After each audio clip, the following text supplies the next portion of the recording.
Di balik seragam loreng dan disiplin militer, tersimpan kisah kelam yang tak pernah dibayangkan oleh seorang prajurit muda.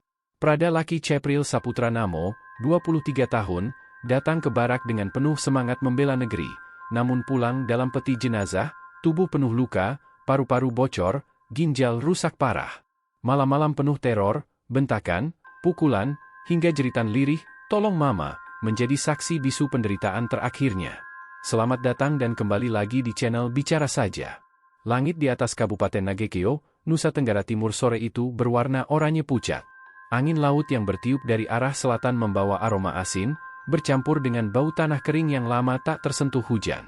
Di kejauhan, barak Batalion TP834 Bwakangamere berdiri kokoh, bangunan bercat hijau tua dengan pagar besi tinggi, dikelilingi pepohonan dan lapangan apel yang luas. Di halaman barak, deretan kendaraan taktis berjejer rapi. Suara sepatu bot menghentak tanah bercampur teriakan instruktur latihan menggema di udara. Di sanalah Prada Laki Cepril Saputra Namo memulai babak baru hidupnya.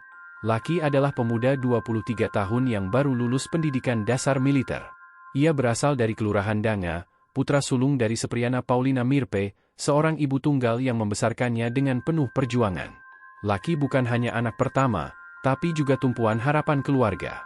Sejak kecil, ia memendam cita-cita menjadi prajurit TNI, terinspirasi dari pamannya yang pernah bertugas di Timor Timur. Hari itu, Laki mengenakan seragam loreng barunya dengan bangga. Sepatunya mengilap, baret hijaunya miring di kepala. Ia melangkah masuk melewati gerbang barak, dadanya dipenuhi rasa percaya diri. Dalam hatinya ia berkata, "Inilah awal perjalanan panjangku. Aku akan membanggakan Mama."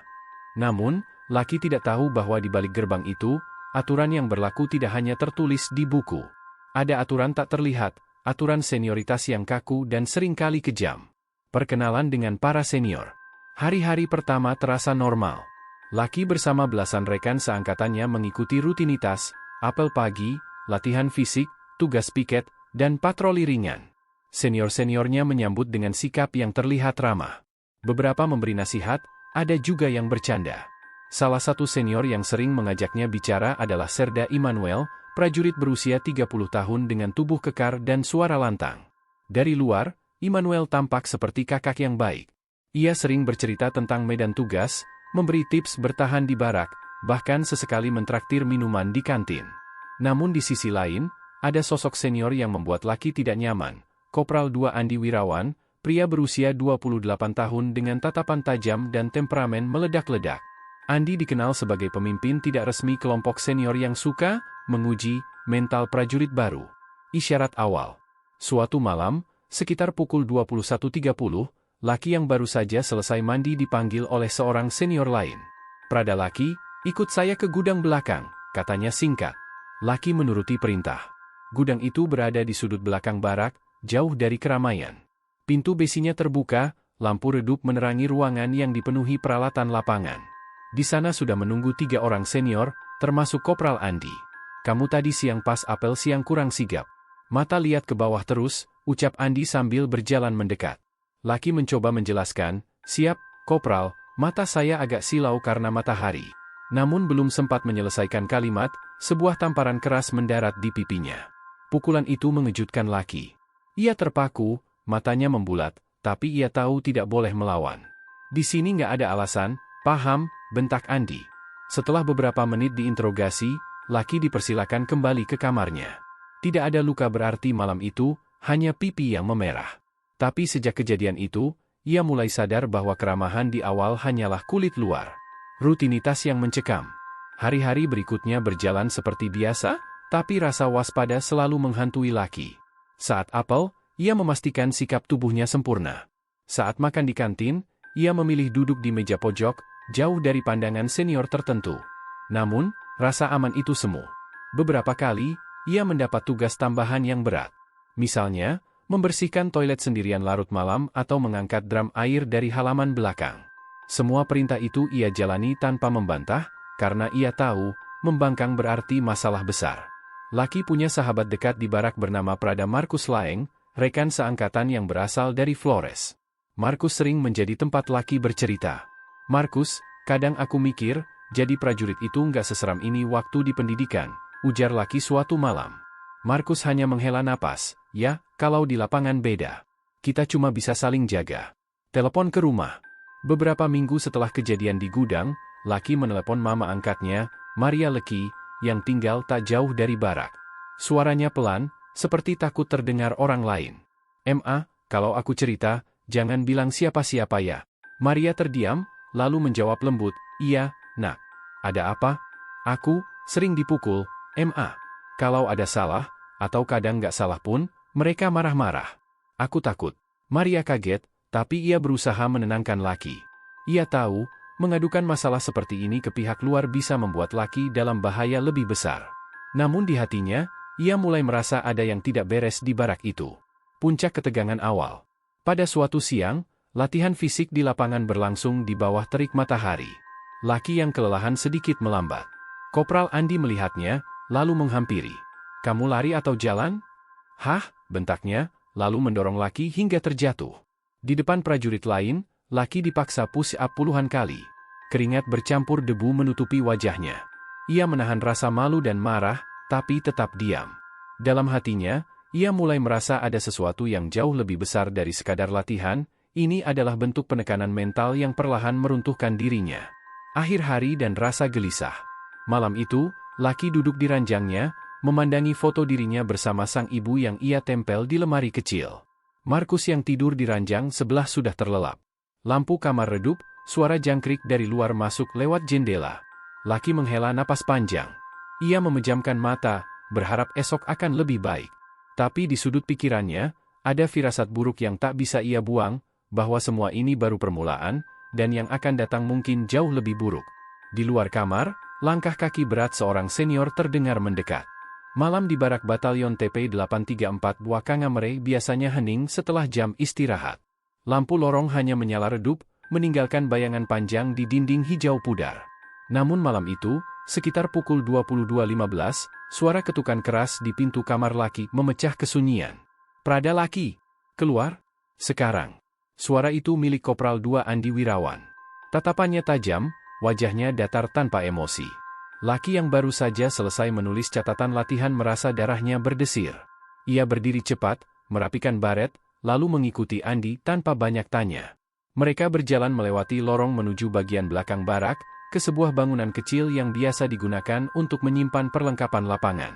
Bangunan itu sering disebut ruang belakang oleh para prajurit muda, dan setiap kali seorang junior dipanggil ke sana larut malam, itu hampir selalu berarti berita buruk. Di dalam, lampu bohlam kuning menggantung rendah, berayun sedikit terkena angin dari jendela kecil. Bau keringat dan besi karatan menyengat. 3 senior lain sudah menunggu, sertu Benny, Serda Immanuel, dan Praka Agus. Lucky mengenal mereka semua, tapi malam itu wajah mereka tidak lagi ramah seperti biasanya. Alasan yang tidak masuk akal. Kopral Andi melangkah maju, tangannya menyilang di dada. "Kamu tadi siang waktu latihan taktis, siapa suruh kau jalan paling belakang?" Lucky mencoba menjawab dengan tenang, "Siap, Kopral. Saya tertahan sebentar karena sepatu saya." Belum selesai berbicara, sebuah tinju mendarat tepat di perutnya. Napas Lucky terhenti sesaat, tubuhnya membungkuk menahan sakit. "Tidak ada alasan di sini," bentak Andi, suaranya menggema di ruangan kecil itu. Sertu Benny menambahkan, "Kalau mau jadi tentara, mentalmu harus baja. Kau pikir musuh bakal kasih kau alasan?" Tanpa aba-aba, tamparan keras dari Praka Agus menghantam pipi kiri Lucky. Rasa panas langsung menjalar ke seluruh wajahnya. Lucky mencoba berdiri tegak, namun tubuhnya goyah. Penyiksaan dimulai. Serda Immanuel, yang biasanya cukup ramah, kini ikut bicara dengan nada dingin. "Push up 50 kali. Cepat." Lucky menjatuhkan diri ke lantai, tangannya menopang tubuh. Baru sampai hitungan ke-15, sebuah tendangan mendarat di punggungnya. Ia jatuh tersungkur. Dagunya membentur lantai. Darah terasa mengalir di bibirnya. "Lambat sekali. Ulang dari awal," teriak Benny. Lucky memulai lagi, tapi setiap kali ia bergerak, salah satu dari mereka akan menendang atau meninju tubuhnya. Siksaan berlangsung hampir setengah jam. Keringat bercampur darah menetes ke lantai semen yang dingin. Pada satu titik, Andi mendekat, meraih kerah kaos Lucky, lalu mengangkatnya sedikit. "Kau jangan coba-coba cerita ke siapapun tentang malam ini. Kalau berani, lihat saja apa yang terjadi." Kembali ke kamar. Sekitar pukul 23, mereka akhirnya melepaskan Lucky. Tubuhnya terasa berat seperti batu. Ia berjalan terpincang menuju kamar, berharap tidak ada yang melihat kondisinya. Namun di lorong, ia bertemu Prada Markus Laeng. "Laki, kamu kenapa?" Markus membelalakan mata melihat wajah Laki yang memar. Laki hanya menggeleng. "Tidak apa-apa, cuma latihan tambahan," suaranya serak.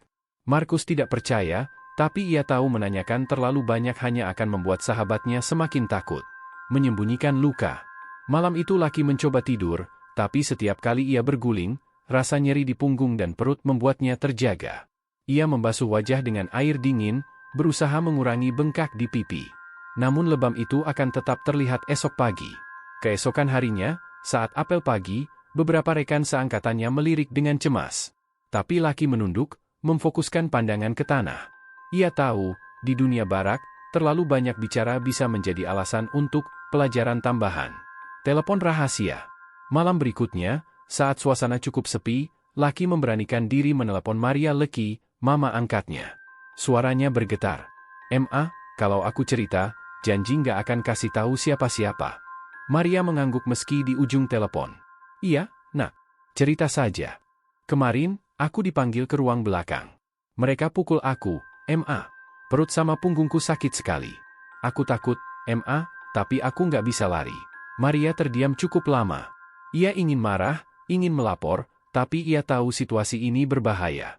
Akhirnya ia hanya berkata pelan, "Kamu hati-hati, nak. Kalau sakitnya parah, bilang mama ya." Perubahan dalam sikap. Sejak malam itu, Laki berubah. Ia lebih sering menyendiri, menghindari interaksi dengan senior jika tidak perlu. Setiap kali ada langkah kaki berat mendekat, tubuhnya refleks menegang. Markus menyadari perubahan itu. Suatu malam, ia duduk di ranjang Laki. "Kita harus hati-hati, Lu. Aku juga dengar beberapa teman kita pernah dipanggil malam-malam begitu." Laki hanya mengangguk, matanya kosong. "Iya, tapi entah kenapa aku merasa aku akan dipanggil lagi." Firasat buruk. Firasat itu terbukti benar. Beberapa hari kemudian, saat sedang membersihkan senjata, Laki melihat Andi berdiri di pintu gudang, menatapnya lama. Tatapan itu membuat darahnya dingin. Malamnya, ia tak bisa tidur. Setiap suara di luar kamar membuatnya gelisah. Ia menatap foto ibunya di meja kecil, mengusapnya pelan. Dalam hati, ia berbisik, "Ma, doakan aku kuat." Di luar, langkah kaki kembali terdengar mendekat. Suasana malam di Barak Yonif 315 Garuda, Bogor, biasanya tenang. Hanya terdengar bunyi jangkrik dan langkah-langkah prajurit yang sedang patroli malam. Tapi sejak Prada Laki masuk ke barak itu, ketenangan malam menjadi sesuatu yang mewah baginya. Laki terbaring di ranjangnya, menatap langit-langit yang catnya mulai mengelupas. Matanya nyalang, tapi pikirannya kacau. Paru-parunya masih terasa nyeri setiap kali ia menarik napas dalam. Bekas memar di dadanya masih membiru, dan rasa sesak itu sering datang tiba-tiba, membuatnya terbatuk-batuk hingga matanya berair. Di ranjang sebelahnya, Prada Seno, teman sekamarnya, memperhatikan. "Lu masih sakit, ya?" bisik Seno sambil menoleh. Laki mengangguk pelan, mencoba tersenyum. "Nggak parah, cuma sesek napasnya." Seno menghela napas, lalu menunduk. "Kalau terus kayak gini, lu harusnya lapor ke dokter batalion, Lak. Ini nggak main-main." Laki hanya diam. Dia tahu Seno benar, tapi pikirannya penuh ketakutan. Penganiayaan yang dialaminya tidak datang dari musuh di medan perang, melainkan dari rekan sebaraknya sendiri. Dan yang lebih mengerikan, sebagian dari pelaku itu adalah prajurit senior yang dihormati banyak orang. Malam itu, lampu barak dipadamkan pukul 22 seperti biasa. Tapi di pojok ruangan, Laki melihat siluet beberapa orang bergerak pelan. Langkah kaki itu mengarah ke ranjangnya. Nalurinya langsung bereaksi, tubuhnya menegang, jantungnya berdegup kencang. "Bangun, Laki," sebuah suara berat terdengar, lirih namun penuh ancaman. Itu suara Prada Andika, salah satu senior yang sejak awal tidak menyukainya. Laki pura-pura tidur, berharap mereka pergi. Tapi seseorang menarik selimutnya dengan kasar. "Jangan pura-pura mati, anak baru," ujar suara lain. Seno bangkit dari ranjangnya. "Sudah, Bang, dia lagi sakit." Tapi Seno langsung mendapat dorongan keras di dada hingga terjatuh. "Kau mau ikut campur?" bentak Andika. Laki ditarik dari ranjang, dibawa keluar menuju gudang peralatan yang berada di belakang barak. Udara malam menusuk tulang, tapi itu bukan yang membuat tubuhnya bergetar, melainkan rasa takut akan apa yang akan terjadi. Di gudang yang remang-remang itu, mereka mengelilinginya. Lu pikir, jadi prajurit itu gampang? Kami cuma mau ngajarin lu disiplin, kata Andika sambil menepuk-nepuk wajah Laki dengan kasar. Kalau cuma disiplin, nggak harus kayak gini, Laki berani menjawab, suaranya bergetar. Jawaban itu membuat suasana membeku. Lalu, tinju mendarat di perutnya, membuat napasnya terhenti. Laki terjatuh, memegangi dadanya yang terasa perih. Tendangan demi tendangan menghantam tubuhnya. Setiap hantaman membuat dadanya semakin sesak. Laki merasa seperti paru-parunya diremas dari dalam. Ia terbatuk keras, dan kali ini, ada bercak darah di lantai. Dia batuk darah, ujar salah satu dari mereka, sedikit panik. Tapi Andika malah berkata, cuma lebay dia. Ayo, satu kali lagi, biar kapok. Salah satu tendangan terakhir itu membuat Laki benar-benar sulit bernapas. Dunia di sekelilingnya berputar, dan suara mereka terdengar semakin jauh. Ia nyaris pingsan ketika mendengar teriakan keras dari luar gudang. Apa yang kalian lakukan di sini? Itu suara Sertu Adi, salah satu bintara yang dikenal tegas. Semua pelaku langsung terdiam. Kami cuma ngobrol, Pak, jawab Andika gugup. Sertu Adi melangkah mendekat, melihat Laki yang terkapar di lantai. Pandangan matanya langsung tajam. Obrolan macam apa yang bikin prajurit sampai begini, bentaknya. Para pelaku bubar dengan cepat, meninggalkan Laki yang tergeletak. Sertu Adi segera membantunya berdiri. Kau harus ke klinik batalion sekarang. Laki mencoba bicara, tapi suaranya hampir tak terdengar. Pak, jangan, nanti mereka. Biar saya yang urus, potong Sertu Adi tegas. Malam itu, Laki dibawa diam-diam ke klinik batalion. Dokter batalion memeriksanya dengan seksama. Setelah mendengarkan suara napasnya dengan stetoskop, wajah sang dokter mengeras. Ini serius. Ada kemungkinan paru-parumu bocor, ujarnya. Kamu harus segera dibawa ke rumah sakit militer. Laki dirawat di rumah sakit selama beberapa hari. Sertu Adi sering menjenguk, tapi ia menyadari Laki jarang berbicara. Trauma yang dialaminya terlalu dalam. Sementara itu, di barak, rumor mulai beredar. Ada yang bilang Laki hanya cari perhatian, ada yang tahu kebenarannya tapi memilih diam karena takut pada para senior. Di sisi lain, Seno mulai merasa cemas. Dia tahu kalau penganiayaan ini terus didiamkan, nyawa Laki bisa melayang. Tapi melaporkannya berarti menantang kelompok yang punya pengaruh kuat di barak. Dan di lingkungan seperti itu, orang yang melapor sering menjadi target berikutnya. Suasana di barak menjadi tegang. Setiap malam, Laki sulit tidur, bayangan wajah-wajah yang menganiayanya selalu muncul. Bahkan suara langkah kaki di koridor bisa membuatnya gemetar. Namun, di tengah rasa takut itu, tumbuh juga keinginan kuat, dia tidak mau kejadian ini dialami prajurit lain. Masalahnya, keberanian itu harus dibayar mahal. Malam itu, Barak 13 di Batalion Infanteri 512 Blitar seakan kehilangan ketenangan yang biasanya menyelimuti setelah apel malam. Lampu-lampu lorong sudah redup, hanya menyisakan cahaya kekuningan yang menyorot temaram pada dinding tua yang penuh coretan.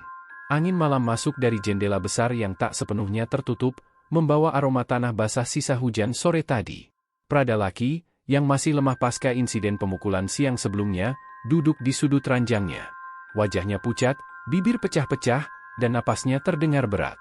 Setiap tarikan napas seperti menggores bagian dalam dadanya, rasa nyeri dari paru-paru yang bocor membuatnya sulit bergerak. Tangannya gemetar saat mencoba mengancingkan baju dinasnya, namun selalu gagal. Di ranjang sebelah, Prada Wicak, rekan seangkatan Laki, meliriknya dengan wajah khawatir. Bro, lu udah lapor belum? Kondisi lu parah gini, kalau nggak ke medis bisa makin bahaya, bisiknya. Laki hanya tersenyum kecut. Lapor ke siapa, Cak? Justru kalau aku lapor, bisa-bisa mereka tambah benci. Kau tahu sendiri siapa yang nyiksa aku. Ucapan Laki membuat Wicak terdiam. Semua di barak tahu siapa pelakunya, tapi tak ada yang berani bicara. Nama Sersan Bima adalah Momok. Pria bertubuh tinggi besar, rahangnya tegas, matanya tajam seperti elang. Dia terkenal galak, tapi rumor gelap menyebar bahwa ia kerap menggunakan kekerasan untuk mengajar prajurit yang dianggap lemah. Laki, yang dikenal pendiam, menjadi sasaran empuknya. Di luar, suara langkah sepatu laras bergema di lorong. Irama langkah itu tegas, penuh wibawa, tapi kali ini terdengar lebih berat, seolah membawa sesuatu yang mengancam. Laki menunduk, Wicak langsung pura-pura tidur. Beberapa prajurit lain yang sedang bermain kartu mendadak menghentikan permainan. Pintu barak terbuka keras. Sersan Bima berdiri di ambang pintu, Wajahnya tanpa ekspresi namun tatapan matanya menusuk ke setiap prajurit yang ada di dalam. "Laki," panggilnya singkat. Laki menelan ludah, mencoba berdiri namun kakinya goyah. Rasa sakit di dadanya membuatnya memegangi sisi tubuhnya. "Cepat keluar," bentak Bima. Dengan langkah tertatih, Laki mengikuti Bima menuju halaman belakang barak, area yang jarang dilewati orang saat malam. Di sana hanya ada lampu taman kecil yang redup, dikelilingi pepohonan besar. Udara malam dingin menusuk kulit. "Aku dengar kau cerita ke beberapa orang kalau aku yang bikin kau kayak gini," suara Bima berat, hampir seperti geraman. Laki menggeleng lemah. "Enggak, Sersan, aku enggak." Belum sempat ia menyelesaikan kalimat, Bima sudah mendorongnya keras hingga terjatuh ke tanah. Rasa sakit menjalar di dadanya, napasnya tersengal. Bima jongkok di hadapannya. "Kau pikir aku nggak tahu? Di barak ini, berita kecil sekalipun bisa sampai ke telingaku. Kalau kau berani buka mulut, percaya sama aku, lu nggak bakal keluar hidup-hidup dari batalion ini." Laki menatapnya dengan pandangan campuran takut dan marah. Ingin rasanya ia melawan, tapi tubuhnya tak sanggup. Dadanya terasa semakin sesak, pandangannya mulai berkunang-kunang. Tiba-tiba, dari balik pepohonan, suara langkah cepat terdengar. Letnan Arga, perwira muda yang terkenal tegas namun adil, muncul dengan senter di tangannya. "Sersan Bima, apa yang Anda lakukan di sini?" Dengan prada Laki, suaranya tegas, memecah ketegangan malam itu. Bima berdiri, mencoba tersenyum. "Hanya memberikan pembinaan, Pak. Anak ini perlu didisiplinkan." Arga menatap Laki yang meringis kesakitan di tanah. "Pembinaan?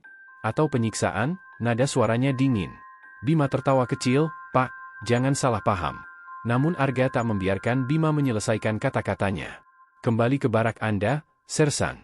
Saya akan membawa Laki ke klinik sekarang." Bima terdiam, rahangnya mengeras. Ia tahu melawan perintah perwira adalah bunuh diri karir, jadi ia memilih berbalik tanpa berkata apa-apa, hanya meninggalkan tatapan tajam yang penuh ancaman. Arga membantu Laki berdiri, menahannya di bahu. "Kau harus dapat perawatan medis malam ini juga. Kalau paru-parumu benar-benar bocor, ini masalah serius." Laki mencoba tersenyum lemah. "Terima kasih, Pak." Sepanjang perjalanan menuju klinik batalion, pikiran Laki berputar cepat. Ia merasa sedikit lega ada yang membelanya, tapi juga takut pada ancaman Bima. Ia tahu, konflik ini belum berakhir. Bahkan mungkin baru saja dimulai. Malam itu, udara di barak timur Yonif 432 terasa berbeda. Angin malam yang biasanya membawa aroma tanah basah kini bercampur dengan bau obat dari ruang rawat darurat yang masih penuh peralatan medis. Lampu-lampu temaram menyinari lorong panjang, sementara suara langkah sepatu bot para prajurit bergaung di lantai semen yang dingin. Di sebuah ruangan sederhana yang dijadikan tempat perawatan darurat, prada Laki masih terbaring lemah. Selang oksigen menempel di hidungnya, dadanya naik turun dengan susah payah. Luka memar di wajahnya mulai berubah warna, dari merah pekat menjadi biru keunguan. Setiap tarikan napas terdengar seperti ada cairan yang mengganjal di paru-parunya, akibat kebocoran yang dialami. Di kursi plastik di sebelah ranjang, Benny, sahabat sekaligus rekan sebarak Laki, duduk gelisah. Matanya tak lepas dari wajah Laki. Sejak peristiwa penyiksaan itu terjadi, Benny merasa seperti hidupnya ikut terkunci dalam ketakutan. "Berapa lama lagi kita harus diam, Ni?" Suara Benny bergetar, nyaris seperti berbisik. Laki membuka matanya pelan.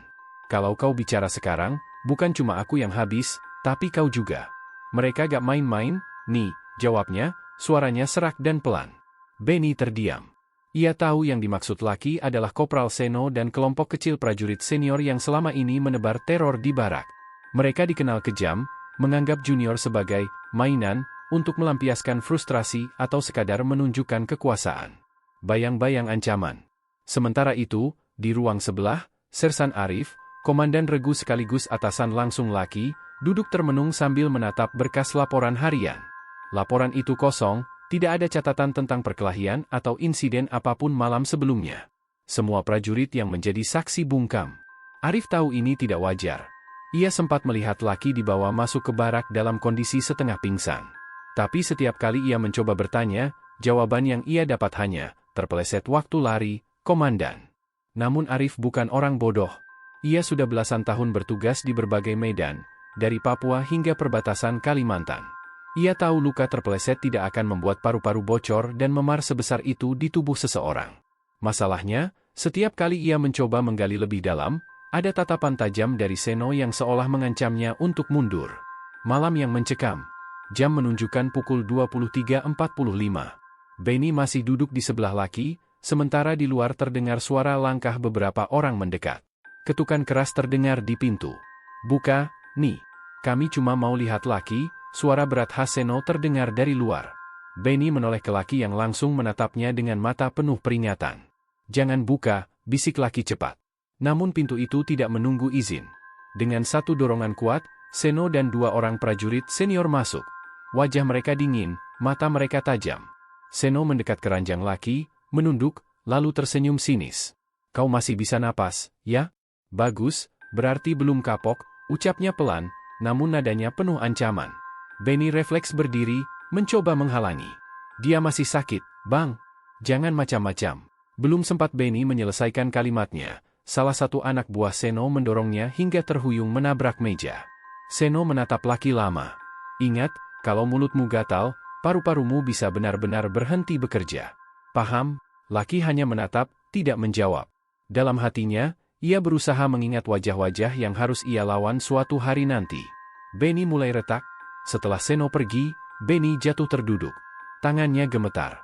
Ia sadar ancaman itu bukan sekadar omong kosong. Namun, melihat Lucky yang semakin lemah membuat hatinya terbakar. Malam itu, Benny berjalan diam-diam menuju belakang barak, menuju sebuah bangunan tua yang dulunya gudang senjata. Di sana, ia bertemu Prada Fajar, prajurit yang diam-diam dikenal dekat dengan Arif. "Aku gak tahan, Jar. Kalau kita diam, Lucky bisa mati," ucap Benny tanpa basa-basi. Fajar menghela napas. "Aku tahu. Tapi kalau kita lapor tanpa bukti, yang hancur justru kita. Seno punya orang di atas." Kalimat itu membuat Benny makin marah sekaligus takut. Bagaimana bisa ada orang di atas yang melindungi tindakan sekejam itu? Rencana diam-diam. Fajar akhirnya memberikan saran yang mengubah arah malam itu. "Kalau kau mau nolong Lucky, kita harus rekam atau kumpulkan bukti. Entah suara, foto, atau apa saja. Baru kita bisa bawa ini ke komandan batalion atau lebih tinggi." Benny mengangguk. Meski sadar itu berarti ia harus bermain di medan yang sama dengan Seno, penuh tipu daya dan risiko nyawa. Malam itu, Benny kembali ke ruang perawatan. Lucky sudah tertidur, wajahnya pucat, napasnya berat. Benny duduk di kursi dan berjanji dalam hati, "Aku akan pastikan mereka gak akan bisa menginjak kita lagi." Malam itu barak Yonif 132 di Bima Sakti terasa lebih hening dari biasanya. Setelah peristiwa sidak Letnan Arga beberapa hari lalu, para prajurit terlihat lebih berhati-hati. Tidak ada lagi teriakan komando yang meledak-ledak dari bintara pembina. Namun, suasana itu bukan berarti damai, melainkan seperti ketenangan palsu sebelum badai datang. Prada Lucky masih menjalani perawatan di Rumah Sakit TNI Ed Bukit Barisan. Luka di dadanya akibat paru-paru bocor perlahan membaik, tetapi setiap tarikan napas masih terasa perih. Di samping ranjangnya, Serka Budi duduk termenung. Pria setengah baya itu sudah menganggap Lucky seperti anak sendiri sejak sang prajurit baru pertama kali masuk ke satuan. Malam ini, ia datang dengan membawa kabar yang membuat darahnya berdesir. "Kau harus tahu ini, Lucky. Aku dengar dari orang dalam, mereka sedang mencari cara untuk menyelesaikan masalahmu sebelum penyidik datang lagi," ujar Serka Budi pelan. Lucky menoleh, napasnya berat. "Maksudnya, Pak? Menyelesaikan? Seperti apa?" Serka Budi menunduk, lalu berkata lirih, "Menghilangkanmu, atau membuatmu bungkam selamanya." Ucapan itu membuat darah Lucky membeku. Ia tahu bahwa di lingkungan tertutup seperti barak, segala sesuatu bisa diatur, bahkan kematian pun bisa dibungkus seolah kecelakaan latihan. Di barak, malam berubah mencekam.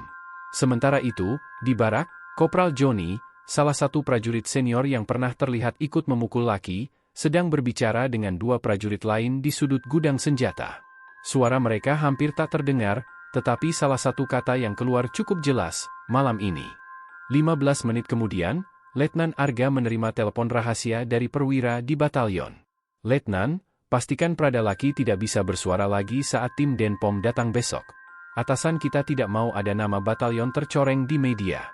Arga terdiam, rahangnya mengeras. Ia sendiri masih memendam dendam terhadap Lucky, bukan karena pribadi, tetapi karena kasus ini membuat karirnya terancam. Dalam pikirannya, sekali langkah ini diambil, masalah akan selesai. Tidak akan ada sidang, tidak akan ada berita. Rumah sakit jadi target. Pukul 23.45, dua prajurit berpakaian preman menyusup ke area rumah sakit. Mereka bukan orang sembarangan, keduanya dikenal sebagai eksekutor senyap dalam operasi lapangan. Mereka sudah memegang kunci cadangan pintu belakang, diberikan langsung oleh seorang staf yang dibayar diam-diam. Di lorong menuju ruang rawat Lucky, lampu-lampu redup. Hanya terdengar suara detik jam dan deru pendingin ruangan. Di dalam, Lucky sedang mencoba tidur, meski pikirannya masih gelisah memikirkan ancaman dari Serka Budi. Tiba-tiba, pintu ruangannya berderit pelan. Dua sosok masuk, wajah mereka tertutup masker bedah, mata tajam menatap ke arah ranjang. Serka Budi melawan. Namun, malam itu Serka Budi tidak pulang. Ia sengaja tidur di kursi samping ranjang Lucky, pura-pura terlelap, tapi telinganya awas. Begitu mendengar derit pintu, ia langsung membuka mata dan berdiri sigap. "Siapa kalian?" bentaknya. Salah satu pria itu langsung menghunus pisau lipat. Serka Budi melangkah maju, menepis tangan penyerang, lalu menghantam dada lawannya. Pertarungan berlangsung cepat, brutal, dan nyaris tanpa suara. Pisau itu sempat menyayat lengan Serka Budi, tetapi ia berhasil mendorong salah satu penyerang menabrak meja peralatan medis hingga pecah berantakan. Lucky hanya bisa menatap, tubuhnya lemah, tetapi jantungnya berdegup kencang. Ia sadar, jika malam ini Serka Budi kalah, ia tidak akan melihat matahari lagi. Alarm darurat. Pertarungan memicu kebisingan. Salah satu botol infus pecah, cairannya mengalir ke lantai, dan monitor detak jantung berbunyi nyaring. Perawat yang berjaga di ujung lorong panik dan menekan tombol alarm darurat. Dalam hitungan detik, dua prajurit penjaga rumah sakit masuk dan berhasil menangkap salah satu penyerang. Yang satunya lagi melarikan diri lewat pintu belakang, meninggalkan jejak darah di lantai. Serka Budi terengah-engah, keringat bercampur darah menetes dari pelipisnya. "Lucky, kau lihat? Mereka sudah mulai bergerak. Ini belum selesai." Lucky menggenggam tangan gurunya itu, matanya berkaca-kaca. "Pak, kalau saya mati, tolong pastikan kebenaran tetap keluar." Serka Budi mengangguk mantap. "Kau tidak akan mati, nak. Tidak selama aku masih berdiri di sini." Jejak yang mengarah ke dalam. Keesokan paginya, penyidik Denpom datang lebih awal dari jadwal. Mereka langsung memeriksa rekaman CCTV rumah sakit. Salah satu wajah penyerang yang tertangkap ternyata adalah anggota aktif dari batalion yang sama dengan Lucky. Temuan ini membuat kasus semakin rumit dan berbahaya. Artinya, serangan itu bukan inisiatif pribadi, melainkan kemungkinan ada perintah dari tingkat yang lebih tinggi. Mayor Satrio, pimpinan tim penyidik, memanggil Letnan Arga untuk dimintai keterangan. Wajah Arga pucat, tetapi ia tetap berusaha tenang. "Saya tidak tahu menahu soal itu, Mayor. Mungkin mereka bergerak sendiri." Namun, Mayor Satrio tidak mudah percaya. Kopral Joni dan Prada Rio bukan tipe orang yang bertindak tanpa perintah. "Kalau saya temukan bukti perintah itu datang dari Anda, Letnan, karir Anda selesai." Aroma balas dendam. Di sisi lain, di dalam barak, desas-desus mulai beredar di kalangan prajurit. Ada yang diam-diam bersimpati pada Lucky, tetapi takut bicara. Ada pula yang justru ingin melihatnya lenyap agar masalah ini tidak mempermalukan satuan. Kopral Joni, yang kini berada dalam tahanan sementara, hanya tersenyum sinis saat ditemui rekannya. "Percaya saja, sebelum sidang dimulai, semuanya akan beres." Lucky tidak akan sempat buka mulut. Ucapan itu sampai ke telinga Serka Budi. Ia tahu, waktu mereka tidak banyak. Ia harus menemukan bukti kuat dan menyerahkannya ke pihak luar sebelum tangan-tangan gelap kembali bergerak. Malam yang menggantung. Malam berikutnya, penjagaan di rumah sakit diperketat. Dua prajurit bersenjata berjaga di depan pintu kamar Lucky. Namun, Serka Budi tahu, di dunia militer, tidak ada penjagaan yang benar-benar aman jika musuh adalah orang dalam. Di dalam kamar, Lucky menatap langit-langit. Tubuhnya masih lemah, tetapi pikirannya berputar. Ia mulai mengingat kembali detail malam penyiksaan, wajah, suara, bahkan kata-kata yang diucapkan sebelum tendangan terakhir mendarat di dadanya. "Aku akan pastikan kalian semua mendapat balasannya," gumamnya pelan. Di luar kamar, angin malam berhembus membawa aroma hujan. Suara sepatu bot yang berjalan di lorong membuat Serka Budi menoleh cepat. Nalurinya berkata, badai baru saja akan dimulai. Pagi itu, suasana di Pengadilan Militer 208 Jakarta terasa tegang. Gedung tua bercat krem itu dipenuhi aparat, keluarga korban, wartawan, dan beberapa perwakilan LSM HAM. Aroma kopi yang diseduh dari kantin belakang bercampur dengan bau kertas dokumen yang menumpuk di meja para pengacara. Di tengah ruangan sidang, Mayor, CPM, Arman berdiri sebagai ketua majelis hakim, mengenakan seragam hijau lengkap dengan tanda pangkat di bahunya. Matanya tajam, menatap para terdakwa yang duduk di kursi panjang di sebelah kiri. Di kursi itu, ada Praka Dedi, Kopturian, dan Serda Wahyu, 3 oknum yang didakwa melakukan kekerasan terhadap Prada Laki. Wajah mereka pucat, meski mencoba terlihat tenang. Dedi, yang selama ini dikenal paling keras, justru terlihat menunduk, memainkan jemarinya gelisah. Di sebelah kanan, Laki duduk dengan wajah yang sudah jauh lebih segar dibanding beberapa bulan lalu, tapi bekas penderitaan masih terlihat. Napasnya sesekali terdengar berat, akibat luka di paru-paru yang belum pulih sepenuhnya. Di sebelahnya, Yuliana, ibunya, menggenggam tangan anaknya erat-erat. Air matanya menggenang, tapi ia berusaha kuat. Pembukaan sidang. Ketua majelis hakim memulai sidang dengan suara lantang. Sidang perkara tindak pidana kekerasan terhadap sesama prajurit TNI oleh terdakwa Praka Dedi, Kopturian, dan Serda Wahyu, dinyatakan dibuka dan terbuka untuk umum. Para pengunjung hening. Hanya suara kamera wartawan yang sesekali terdengar, memotret setiap momen. Jaksa penuntut militer, Kapten, CPM, Bagus, maju ke depan, membacakan dakwaan dengan rinci. Ia menyebut pasal-pasal yang dilanggar, kronologi kejadian malam itu, hingga dampak medis yang dialami Laki. Akibat kekerasan yang dilakukan secara bersama-sama, korban mengalami trauma fisik berat, yaitu robeknya jaringan paru-paru kanan akibat benturan keras, serta trauma psikologis mendalam, ujar Kapten Bagus sambil menatap ke arah para terdakwa. Kesaksian yang mengguncang. Setelah pembacaan dakwaan, giliran Laki maju memberikan kesaksian. Suaranya sedikit bergetar, tapi matanya tegas menatap majelis hakim. Malam itu saya dipanggil ke gudang belakang oleh Praka Dedi. Saya tidak tahu apa salah saya. Tiba-tiba saya dipukul, ditendang, bahkan diinjak di bagian dada. Saya sempat bilang saya susah bernapas, tapi mereka tidak berhenti, ujar Laki, membuat sebagian hadirin menarik napas panjang. Ketika hakim bertanya apakah ada saksi lain, Prada Arif, rekan satu angkatan Laki, dipanggil. Arif mengaku melihat sebagian kejadian dari jarak jauh. Saya takut, Yang Mulia. Tapi saya lihat jelas Kopturian memegang Laki dari belakang, sementara Praka Dedi memukul dada Laki berkali-kali. Pembelaan para terdakwa. Giliran para terdakwa berbicara, suasana berubah. Kami tidak berniat membunuh, Yang Mulia. Itu hanya bentuk pembinaan, kata Dedi, suaranya berat. Namun hakim memotong, pembinaan tidak pernah dibenarkan dilakukan dengan kekerasan fisik yang mengancam nyawa. Kopturian mencoba membela diri, mengatakan bahwa perintah datang dari atasan. Tapi ketika ditanya siapa atasan yang memberi perintah, ia terdiam. Serda Wahyu hanya menunduk, tidak banyak bicara, terlihat pasrah. Saksi ahli menguatkan bukti. Tim jaksa menghadirkan saksi ahli medis, Dr. Farhan, yang menangani Laki di rumah sakit. Dengan nada profesional, ia menjelaskan, cedera paru yang dialami korban jelas akibat benturan tumpul yang kuat di bagian dada. Luka ini tidak mungkin disebabkan jatuh biasa. Apalagi terdapat memar di beberapa titik yang menunjukkan pola kekerasan. Pernyataan ini membuat wajah para terdakwa semakin pucat. Beberapa wartawan langsung mengetik cepat di laptop mereka. Putusan yang mengguncang. Setelah sidang berjalan hampir 6 jam, majelis hakim akhirnya membacakan putusan. Menimbang seluruh fakta persidangan, bukti-bukti yang diajukan, dan pertimbangan hukum, maka majelis hakim memutuskan, menjatuhkan hukuman penjara militer selama 5 tahun kepada terdakwa Praka Dedi, 4 tahun kepada Kopturian, dan 3 tahun kepada Serda Wahyu. Ketiganya juga dipecat dari dinas kemiliteran. Ruangan mendadak riuh. Yuliana langsung memeluk Laki erat-erat sambil menangis lega. Laki hanya menunduk, menutup matanya.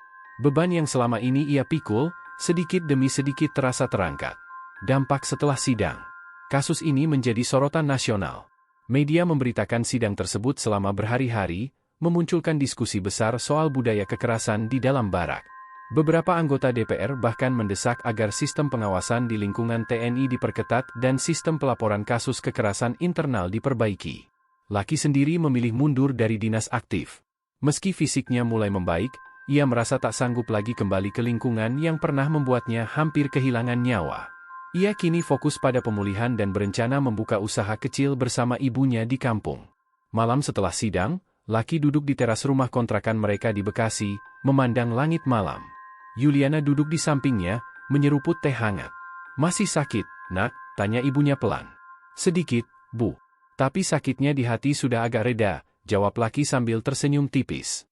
Angin malam berhembus pelan, membawa aroma hujan yang baru saja turun. Meski bekas luka di tubuhnya mungkin tak akan pernah benar-benar hilang, Laki tahu bahwa ia telah memenangkan satu hal penting, keadilan. Karena keadilan itu, meski datang terlambat, tetap menjadi cahaya yang mampu menembus gelapnya barak tempat semua ini bermula.